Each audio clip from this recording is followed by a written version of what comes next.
तो मैं जिस तरह बना रहा हूँ आप लोगों ने मुझे देखना है, और अगर आप लोगों के पास चल रहा है तो आप लोगों ने मार्कशीट क्रिएट करनी है अपने पास। फॉर एग्जाम्पल सबसे पहले मैंने मार्कशीट क्रिएट करने के लिए लिखा सीरियल नंबर। सीरियल नंबर एक हमारे पास होना चाहिए। उस सीरियल नंबर के अगेंस्ट में हमारे पास स्टूडेंट्स होंगे। मैंने कहा सीरियल नंबर होना चाहिए, फिर स्टूडेंट्स का नेम होना चाहिए, फिर वन बाय वन हमारे पास क्या होना चाहिए, कोर्सेज होने चाहिए। फॉर एग्जाम्पल मैंने लिख दिया मैथ्स का कोर्स है, इंग्लिश का कोर्स है,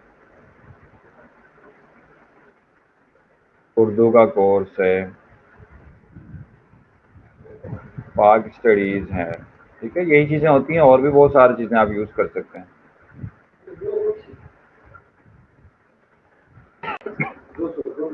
बट वही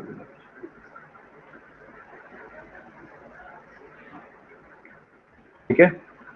अब यहाँ पर हमारे पास क्या हो रहा है, जो स्टूडेंट है स्टूडेंट का लिस्ट यहाँ पर, स्टूडेंट्स यहाँ पर हमारे पास आएगा, यहाँ पर स्टूडेंट्स का लिस्ट आ जाएगा, और इस स्टूडेंट लिस्ट के अगेंस्ट में हम लोग उसके मार्क्स वगैरह एंटर करेंगे। फिर हमारे पास क्या होगा कि ऑब्टेन मार्क्स कितने हैं, यूज़र जो आपने कितने ऑब्टेन मार्क्स लिए हैं। ठीक है, आपकी परसेंटेज क्या बन गई है ऑब्टेन मार्क्स के बाद, आपकी ग्रेड क्या बनी है ऑब्टेन मार्क्स के बाद, आपका पोजीशन क्या बना है ऑब्टेन मार्क्स के बाद। ठीक है, तो फॉर एग्जाम्पल इसी तरह का आपके पास एक मार्कशीट आपने क्रिएट करनी है, और इसकी हेडिंग आपने यूज़ करनी है। तो मुझे एक और सेल ऊपर ऐड करना होगा। मैंने लास्ट टाइम बताया था किस तरह सेल ऐड करते हैं, यहाँ से यहाँ तक लेके। ठीक है, मैंने यहाँ पर लिख दिया मार्कशीट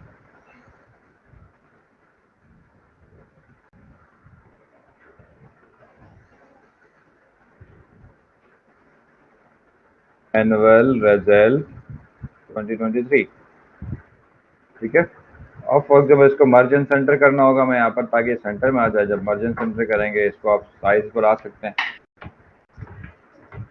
ठीक है, आप इसमें देखें आपके पास सीरियल नंबर दोनों रोज को मैं मर्ज कर रहा हूँ, स्टूडेंट के दोनों रोज को भी मर्ज कर रहा हूँ। अब इसके अंदर मैं लिख रहा हूँ तो जो मैथ्स के टोटल मार्क्स कितने हैं हमारे पास, मैथ्स के 100 मार्क्स, इंग्लिश के 100 मार्क्स है, उर्दू के 100 मार्क्स है, पाक स्टडी के 100 मार्क्स है। ठीक है, अब यहाँ पर हमारे पास कहीं ना कहीं पर टोटल मार्क्स भी लिखे होंगे। ठीक है, अब यहाँ पर आप कहते हैं कि हमारे पास टोटल मार्क्स यहाँ पर लिखा है। ठीक है, ये ग्रुप है आपके पास, किस ग्रुप का है ये, या किस क्लास का है।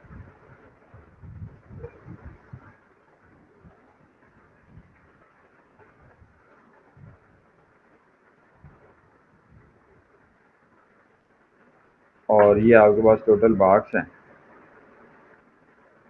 टोटल मार्क्स कितने हैं हमारे पास, 1 2 3 4 400 मार्क्स है टोटल। ठीक है, तो डिज़ाइन आप किस तरह भी बना सकते हैं। मैंने डिज़ाइन कुछ इस तरह का बनाया, आप डिज़ाइन कुछ और बना दें, दिस अप टू यू। ठीक है, अब यहाँ पर हमने सबको थोड़ा सा डिज़ाइन कर लिया। यहाँ पर परसेंटेज यहाँ पर आएगा, ग्रेड आपके पास यहाँ पर आ जाएगा, आपकी पोजीशन यहाँ पर आ जाएगी। ठीक है, इन सबको आपने सेंटर अलाइन करना तो आप सेंटर अलाइन कर देंगे, आपके पास सेंटर अलाइन हो जाएगा। ठीक है, ये कुछ डिज़ाइनिंग मैंने आप लोगों को बता दिया। अब यहाँ पर हम लोग वन बाय स्टेप कुछ चीज़ें यहाँ पर परफॉर्म करते रहेंगे। स्टार्टिंग में तो हम सीरियल नंबर डालेंगे। यहाँ पर हमारे पास फॉर एग्जांपल 10 स्टूडेंट हैं, तो हम ड्रैग करेंगे 10 तक यहाँ पर। ठीक है, अब स्टूडेंट के नाम लिखना स्टार्ट कर देंगे, जितने भी स्टूडेंट आपके पास होंगे। फॉर एग्जांपल मैंने स्टूडेंट्स के नाम लिख दिए, Ali, Hussain,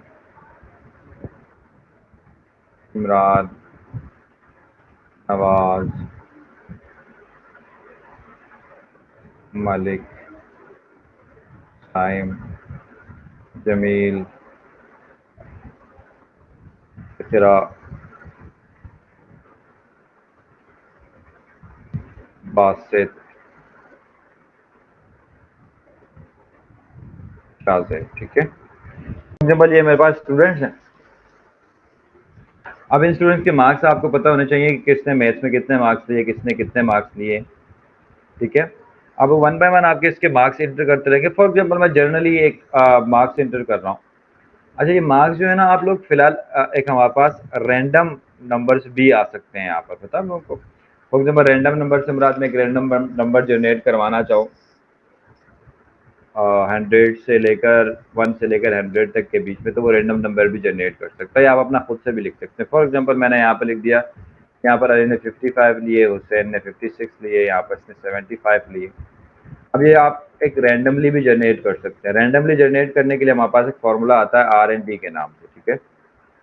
is equal to R N D. देखिए मैं आर एन डी कर लूँ ना, मैं आर एन डी से क्रिएट करूंगा, तो देखें हमारे पास क्या आ रहा है, 0 पॉइंट्स में एक नंबर आ रहा है, यानी 0 से लेकर 1 तक आपके लिए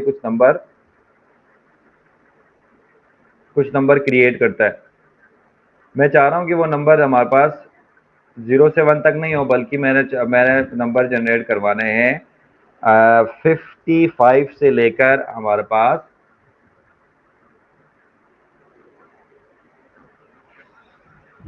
55 से लेकर हमारे पास जनरेट करवाने हैं मैंने 100 के बीच में। तो यहाँ पर मैं फॉर्मूला लगाऊंगा आर एन डी बिटवीन, ठीक है। आर एन डी बिटवीन मैंने कहा 55 शुरू का नंबर दिया, मैंने कहा 55 शुरू का नंबर होना चाहिए, आखिरी का नंबर होना चाहिए, आखिरी का नंबर होना चाहिए। 95 से ज़्यादा मुझे मार्क्स इसको देना ही नहीं। देखिए अब आपके पास एक नंबर क्रिएट जनरेट हो गया। अब आप इसको क्या कर सकते हैं, लेफ्ट राइट फिल कर सकते हैं। मैंने लेफ्ट भी फिल कर दिया, राइट भी फिल कर दिया, ठीक है।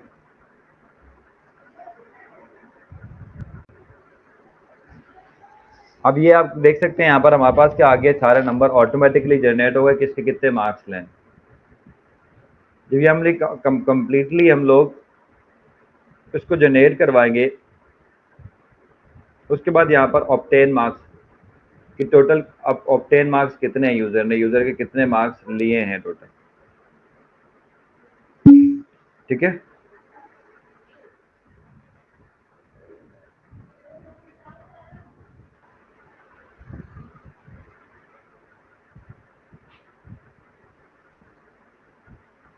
ऑब्टेन मार्क्स के लिए क्या करना पड़ेगा, इन सबको यहाँ पर मुझे प्लस करके यहाँ पे लिखना होगा, इसको ऑब्टेन मार्क्स आ जाएंगे हर एक स्टूडेंट के। तो मैं यहाँ पर क्या लिखूंगा, सम का फॉर्मूला लगाऊंगा, यहाँ से लेकर यहाँ तक मैंने कॉपी कर लिया और एंटर कर देंगे। देखो ये सम आ रहा है, टोटल कितने मार्क्स इसके, 302 मार्क्स है। इसको ड्रैग एंड ड्रॉप ड्रैग करेंगे तो हर एक के डिफरेंट डिफरेंट मार्क्स आ रहे हैं,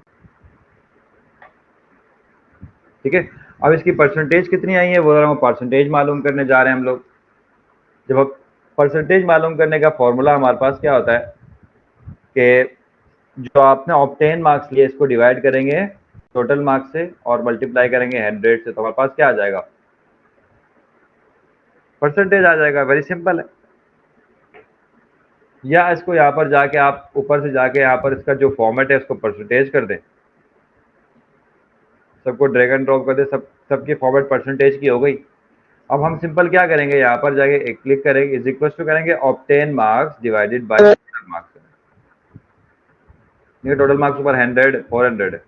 मैं एंटर करूंगा तो देखें हमारे पास यहाँ पर आ गए 75 मार्क्स, 75 परसेंटेज इसकी बनी है, यानी अली की 75 परसेंटेज बन गई है। इसको मैं थोड़ा सा वो कर सकता हूँ, इसके पॉइंट्स को हटा दूंगा, मैं राउंड ऑफ करूंगा तो इसकी 76 हो जाएगी। देखिए जैसे ही मैंने इसको ड्रैग एंड ड्रॉप कर लिया तो हमारे पास क्या हो गया, अब ये फॉर्मूला हमारे पास कॉपी नहीं हुआ। फॉर्मूला क्यों कॉपी नहीं हुआ, हमारे पास देखिए 400 है। जैसे मैं इसको ड्रैग करूंगा तो मेरे पास क्या हो जाएगा, यहाँ पर स्टार्टिंग में देखें आपके पास जो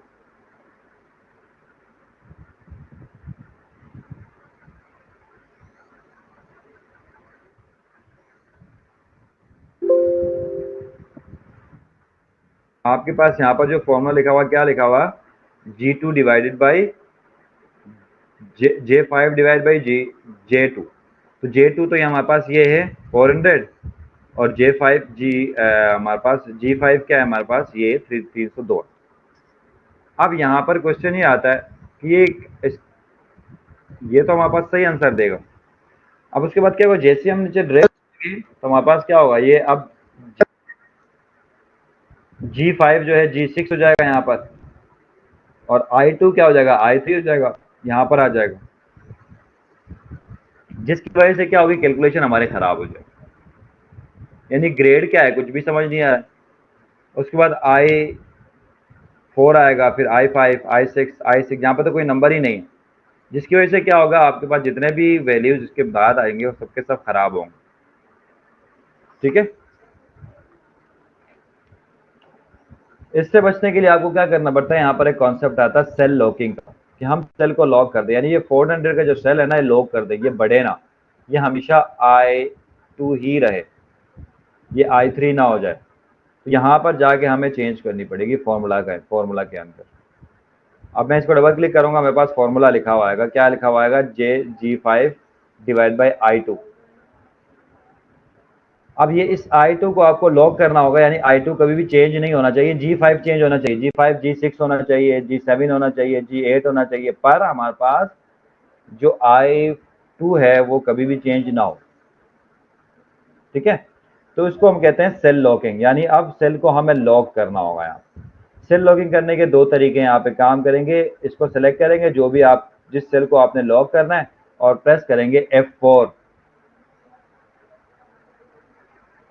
क्या प्रेस करेंगे, F4 प्रेस करेंगे। जैसे F4 में प्रेस कर रहा हूं, देखो ये सेल को आप लॉक कर रहे हैं। सेल को लॉक करने के लिए क्या कर रहा है, कॉलम के आगे डॉलर लगा रहा है और रो के आगे डॉलर लगा रहा है, ये आप खुद भी कर सकते हैं। क्या करना है, यानी आपने कॉलम के आगे डॉलर लगाना है और रो के आगे डॉलर लगाना है। तो अब क्या हो जाएगा, ये सेल लॉक हो जाएगा। अब ये I2 से I3 नहीं होगा, I4 नहीं होगा, हमेशा I2 ही रहेगा। इसको हम कहते हैं सेल लॉकिंग, यानी सेल को लॉक करना। इंटर प्रेस करूंगा, आंसर यही आएगा। अब के बाद अगर मैं ड्रैग करूंगा, तो ये जो I2 है ना, ये कभी भी चेंज नहीं होगा, बाकी ये चेंज होता रहेगा, ये 1 बाय 1 ऑटोमेटिकली चेंज हो जाएगा, बाकी I2 अपनी जगह पर रहेगा। देखिए अभी मैं ड्रैग कर रहा हूँ, मैंने ड्रैग कर लिया। अब आप देखें, हर एक फॉर्मूला में जाके देखें, I2 वहीं के वहीं है, किसी भी फॉर्मूला में देखेंगे I2 वहीं के वहीं है, किसी के फॉर्मूला को भी खोल के देखें I2 वहीं है, लेकिन आगे G8 हो गया, यहाँ पर G5 था, यहाँ पर G6 हो गया, यहाँ पर G7 हो गया, पर I2 वहीं के वहीं है। तो इस तरह आंसर हमारे पास क्या आ गया, सबके सबका एक्यूरेट आंसर आ गया इसमें परसेंटेज के अंदर। ठीक है, अब ये इसको कहते हैं हम लोग परसेंटेज में किस तरह शो कराएंगे। ठीक है, तो अब यहाँ पर हर किसी की परसेंटेज यहाँ पर आ गई हमारे पास। ठीक है, अब उसके बाद हमारे पास ग्रेड का ऑप्शन आता है कि हम ग्रेड को किस तरह असाइन करेंगे। अब ये ग्रेडिंग सिस्टम होता है हर एक का, किसी भी स्कूल का या किसी भी इंस्टीट्यूट का अपनी अपनी ग्रेडिंग सिस्टम होती है। तो वो ग्रेडिंग सिस्टम जो है ना, वो हमें यहाँ पर मालूम होना चाहिए कि हमारे पास ग्रेडिंग सिस्टम क्या है। फॉर एग्जाम्पल मैंने यहाँ पर बराबर में लिख रहा हूँ, ग्रेडिंग सिस्टम कुछ इस तरह की होगी हमारी। आप कुछ भी बना दें, दिस अप टू यू। मैंने ग्रेडिंग सिस्टम बनाया, मैंने कहा अगर आपके मार्क्स जो हैं वो 80 से 100 के बीच में है तो आपको A ग्रेड मिलेगा। ठीक है,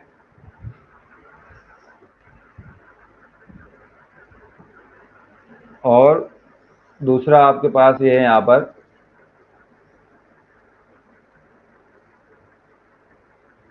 70 से 80 के बीच में है तो आपको B ग्रेड मिलेगा। 60 से 70 के बीच में है तो आपको C ग्रेड मिलेगा। 50 से 60 के बीच में है तो आपको D ग्रेड मिलेगा, और 50 से कम है तो आपको F मिलेगा, यानी आप फेल हो सकते हैं 50 से कम। ये हमने बना लिया है, हर किसी की अपनी अपनी हो सकती है, कोई इशू नहीं है, लेकिन हमारे पास जो आ रहा है वो ये आ रहा है। ठीक है, इससे पहले एक छोटा सा एक और चीज़ हम यहाँ पर ऐड कर लेंगे।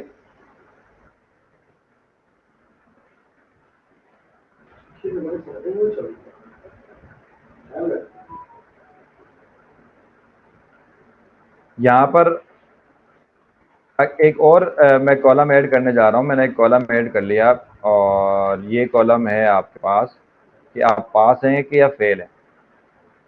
जो स्टूडेंट पास है या फेल है, जरा ये मालूम करना है। पास फेल के क्राइटेरिया क्या है, जिसके मार्क्स 50 से ऊपर है वो पास है, जिसके मार्क्स 50 से कम है वो फेल है। ठीक है,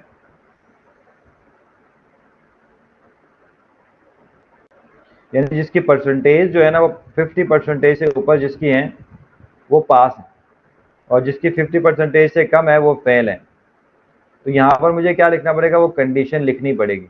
एक दफ़ा कंडीशन हम लिखेंगे तो ऑटोमेटिकली हर बार ये इस्तेमाल होगा।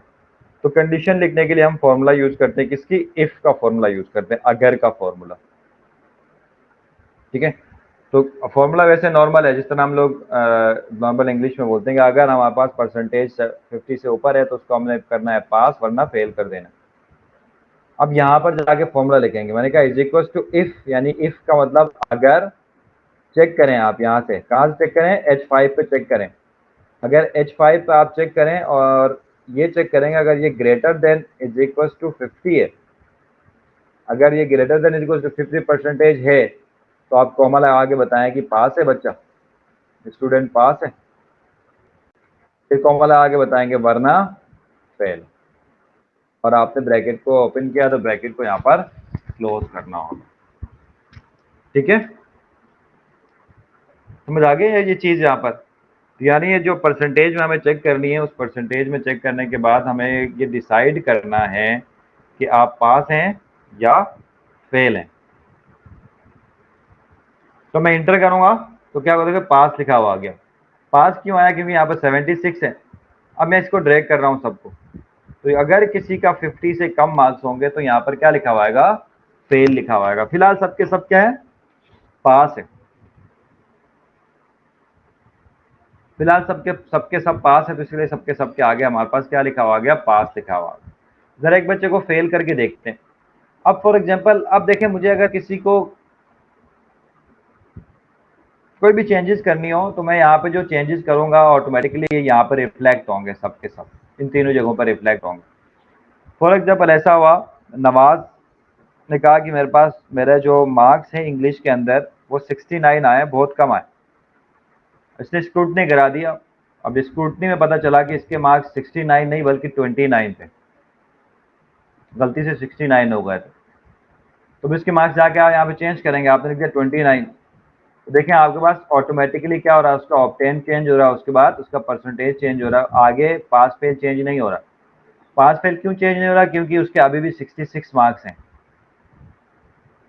इसी तरह उनको पता चला कि उर्दू के अंदर 80 मार्क्स नहीं थे बल्कि 50 मार्क्स थे। ठीक है, तो देखें अब हमारे पास ऑटोमेटिकली क्या हो रहा है, ऑप्टेन भी चेंज हो रहा है, साथ साथ परसेंटेज पर पास फेल चेंज नहीं हो रहा, क्योंकि ये 50 से कम नहीं आ रहा। इस तरह मैथ्स के अंदर भी हमारे पास टोटल उसने जो मार्क्स थे 78 नहीं बल्कि 18 मार्क्स थे। इंटर करेंगे, देखें अब क्या हो गया, ऑटोमेटिकली आपके पास ऑप्टेन मार्क्स कम हो गए और परसेंटेज जो है 50 से कम हो गई, तो यहाँ पे क्या लिखा हुआ आ गया, फेल लिखा हुआ आ गया। तो जो फेल हो गया उसके आगे फेल लिखा होगा, जो पास हो गया उसके आगे पास लिखा होगा। क्योंकि सारा डिपेंड करता है इन वैल्यूज के ऊपर, जो वैल्यूज यहाँ पे चेंजेस करेंगे ऑटोमेटिकली इन सब के ऊपर असर करेगा। इन ये सारी चीज़ें फॉर्मूला से आ गई हैं, इसलिए मैं ज़रा इसको हाईलाइट कर देता हूँ ताकि हमें आसानी हो समझने के लिए। ये हमारे पास एक्चुअली क्या फॉर्मूला से कैलकुलेट होगा, ये सारे फॉर्मूला से कैलकुलेटिव हुई चीज़ें होंगी, और ये सब के सब क्या है, डेटा है, आप इसको कभी भी चेंज कर सकते हैं। ठीक है, अब यहाँ पर जाके हम लोग ग्रेड कैलकुलेट करेंगे। ग्रेड कैलकुलेट करने के लिए वेरी सिंपल फॉर्मूला। अब यहाँ पर सिर्फ दो ही कंडीशन थी, या तो पास या तो फेल। अब यहाँ पे कंडीशंस बढ़ गई हमारे पास।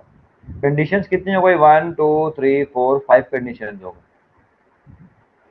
अब 5 कंडीशन हो गई तो यहाँ पर हमें दो कंडीशन के लिए एक ही इफ लगाने पड़ी थी, तो यहाँ 5 कंडीशन के लिए हमें 4 इफ लगाने पड़ेंगे।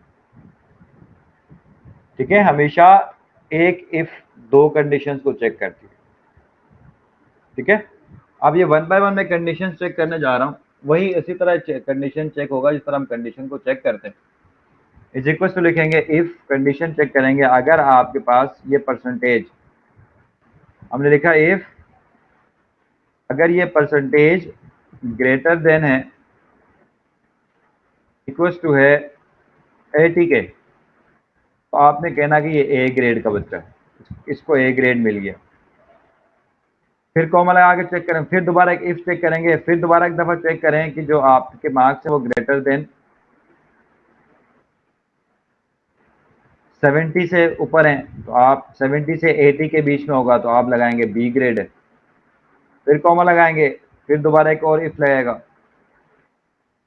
फिर हमने कहा कि ये आपके पास जो मार्क्स है वो 60 से ग्रेटर देन है, सी ग्रेड है, यानी 60 से 70 के बीच में सी ग्रेड है। दोबारा एक इफ लगेगा, फिर ये चेक करेगा कि आपके पास ग्रेटर देन इक्वल टू 50 है तो आप यहाँ पर उसको लगाएंगे डी ग्रेड है। वरना उसके बाद जितने भी मार्क्स होंगे यानी 50 के आगे जितने भी मार्क्स होंगे उसके आगे लिखना है फेल। अब जितने ब्रैकेट्स आपने यहाँ पर ओपन किए ना, वन कितने इफ लगाए, कितने ब्रैकेट्स ओपन किए, उतने ब्रैकेट्स आपको क्लोज करने पड़ेंगे। देखिए 1 2 3 4 ब्रैकेट्स, यानी आखिर में जैसे ही ब्लैक ब्रैकेट आएगा इसका मतलब सारे ब्रैकेट्स क्लोज होगा। अब जो भी नंबर है इसके आगे हमें परसेंटेज लिखना है क्योंकि हमारे पास यहाँ पर मार्क्स परसेंटेज में, ठीक है, मैंने यहाँ पर परसेंटेज लिख दिया, यानी सारे के सारे परसेंटेज। अब यहाँ पर क्या होगा, ग्रेडिंग आना स्टार्ट हो जाएगा हर एक। आखिर में क्या होगा, एफ ग्रेड आ जाएगा अगर किसी के 50 से कम मार्क्स हैं। इंटर प्रेस करूंगा, देखें अब हमारे पास बी ग्रेड आ गया। हमने यही बात की थी ना 70 से 80 के बीच में बी ग्रेड आना चाहिए था, इसको 76 था तो बी ग्रेड आ गया। अब मैं इसको ड्रैग कर रहा हूँ नीचे तो हर एक के अपना अपना क्या आ जाएगा, ग्रेड आ जाएगा। देखिए किसी का ए ग्रेड आ रहा है, किसी का बी ग्रेड आ रहा है, किसी का सी नहीं आ रहा, सबको ज़्यादातर का बी ग्रेड आ रहा है, ए ग्रेड आ रहा है।